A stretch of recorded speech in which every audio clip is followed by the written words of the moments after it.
The sun painted the eastern sky with hues of rose and gold, its gentle rays warming the ancient stones of the temple. Inside, a young boy named Devin sat cross-legged, his gaze fixed on the worn pages of a book. It was a collection of Thiru Kural, and today he was focusing on the very first verse. His grandfather, a wise old man with eyes that held the wisdom of centuries, sat beside him, a gentle smile playing on his lips. Devin traced the Tamil script with his finger, his brow furrowed in concentration. The first letter, A, stood out, bold and simple.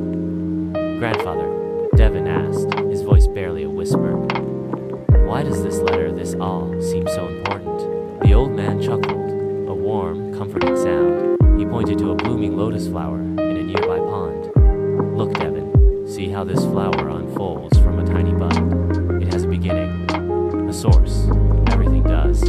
Devin nodded slowly, still pondering. His grandfather continued, "The Thiru Kural tells us that just as all letters start from Ah, the world begins with God. Ah is the foundation, the root of the language. Similarly, God is the foundation of all creation. He is the source of everything we see, everything we are." Devin looked around the temple, at the intricate carvings, the vibrant murals, the quiet reverence of the worshippers. He thought of the towering mountains, the vast ocean, the bustling city, all springing from a single source.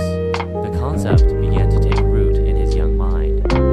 Growing slowly but surely, the grandfather then took a small clay pot, still damp from the potter's wheel. "This pot," he said, "is made from clay, shaped by hands. Without the clay, there would be no pot. Without God, there is no world. He is the creator, the shaper, the source of all that exists." Devan picked up a smooth, gray stone from the temple floor. He turned it over in his hands, feeling its weight, its texture. He thought of the countless grains of sand that made up the stone, the endless cycle of creation and destruction, the continuous flow of time.